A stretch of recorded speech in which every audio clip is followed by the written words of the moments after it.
আসসালামু আলাইকুম। লার্ন প্রোগ্রামিংয়ে আপনাদেরকে স্বাগতম। আমরা HTML বাংলা টিউটোরিয়ালে আজ শিখব HTML এর ফরম্যাটিং শিখব। HTML এর ফরম্যাটিং এর কয়েকটা উপাদান দ্বারা ফরম্যাটিংটাকে বোঝায়। তার মধ্যে একটা হচ্ছে bold text, strong, important text, italic text, emphasized text, mark, market text, smaller text, deleted text, inserted text, sub, subscript text, superscript text.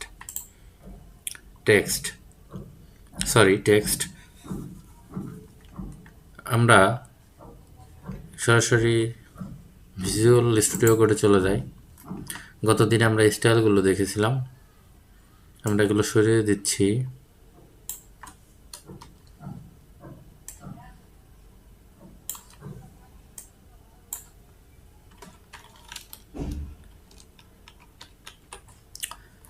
আমরা এগুলো সরিয়ে দিলাম।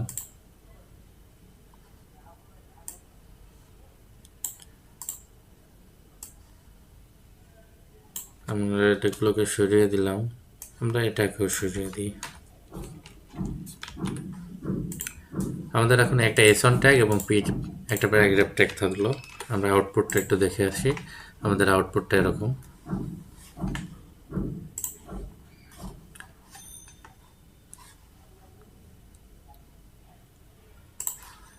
আমাদের বোল্ড টেক্সটের জন্য আমাদের যেটা করতে হবে পি ট্যাগ।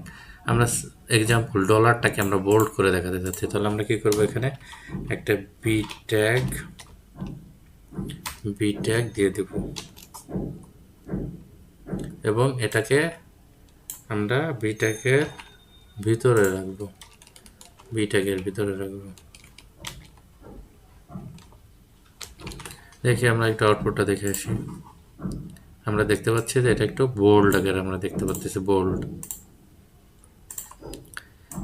এটাই আমাদের বি ট্যাগের ব্যবহার। আমরা যদি কোনো কিছুকে একটু বোল্ড করতে চাই তাহলে আমরা সেটাকে বি ট্যাগের মধ্যে রেখে দেব। আমরা এক কাজ করি, আমরা এটাকে পাশাপাশি রেখে দিই, আমরা যাতে সাথে সাথে আউটপুটটা দেখতে পারি।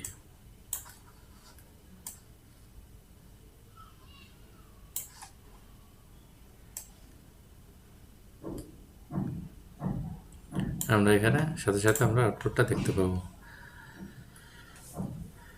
এটাই আমরা বোল্ড ট্যাগের ব্যাপারটা দেখলাম। এখন আমরা দেখব কি স্ট্রং ট্যাগটা আমরা এখানে আমরা বিটাকে দেখি।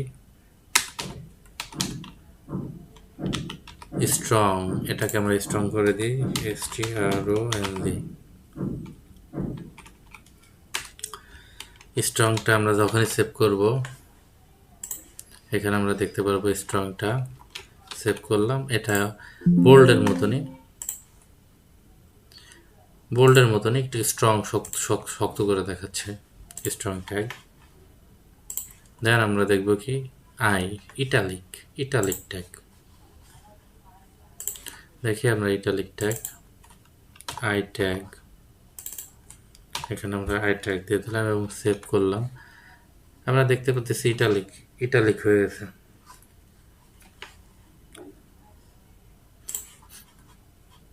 আমরা বাকিগুলো আপনারা একটু প্র্যাকটিস করে নেবেন। আমরা দেখব সাবস্ক্রিপ্ট এবং সুপারস্ক্রিপ্ট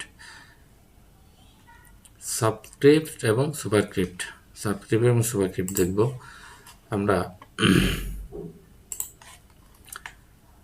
আমরা পানির রাসায়নিক সংকেত লিখব। এক্সাম্পল হিসেবে পানির রাসায়নিক সংকেত লিখব। পানির আরেকটা প্যারাগ্রাফ নিয়ে নিলাম।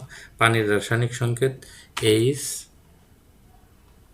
H2O। আমরা H2O দিলাম, কিন্তু আমাদের আউটপুট কি হলো, H2O আসলো। এখানে H2O আসলো। আমাদের কিন্তু পানির রাসায়নিক সংকেত আসে নাই, দুঃখিত, আমাদের কিন্তু পানির রাসায়নিক সংকেত আসে নাই। এই টুটা কিন্তু নিচেই থাকতে হবে, H2O। তাহলে এটা কি করব আমরা, সাবস্ক্রিপ্ট করব, SUB সাবস্ক্রিপ্ট করব, এবং যাকে সাবস্ক্রিপ্ট করব সেটাকে আমরা এটার ভিতরে রাখবো। এই টুটাকে সাবস্ক্রিপ্ট করব, তাই টুটাকে আমরা ভিতরে রাখবো। যখনই আমরা সেভ করলাম, আমরা দেখতে পাচ্ছি যে টুটা সাবস্ক্রিপ্ট হয়ে গেছে, নিচেই হয়ে গেছে। আমরা H2O সাবস্ক্রিপ্ট আমরা নিচেই হয়ে গেছে, আমরা দেখতে পাচ্ছি নিচেই হয়ে গেছে। এখন আমরা এই টুটাকে যদি আমরা উপরে রাখতে চাই, সুপারস্ক্রিপ্ট করতে চাই, জাস্ট এখানে আমরা কি ব্যবহার করব, SUP। আমরা কি হলো, টুটা উপরে চলে গেল, আগে ছিল নিচে, এখন উপরে চলে গেল। এটাই আমাদের সাবস্ক্রিপ্ট এবং সুপারস্ক্রিপ্ট, এটাই আমাদের সাবস্ক্রিপ্ট এবং সুপারস্ক্রিপ্ট। সবাই প্র্যাকটিস করতে থাকুন, বেশি বেশি প্র্যাকটিস করুন। যতই প্র্যাকটিস করবেন ততই আপনাদের ইয়াটা বাড়বে, দক্ষতাটা বাড়বে, এবং কোডিং করার স্পিডটাও বাড়বে। আপনি প্র্যাকটিস করলে আপনার কোডিংয়ের স্পিডটা বাড়বে। ভিডিও যদি আপনাদের ভালো লেগে থাকে তাহলে প্লিজ সাবস্ক্রাইব করুন, লাইক, শেয়ার, কমেন্টস করুন, এবং অন্যকে জানার বা শেখার সুযোগ করে দিন। Thank you so much.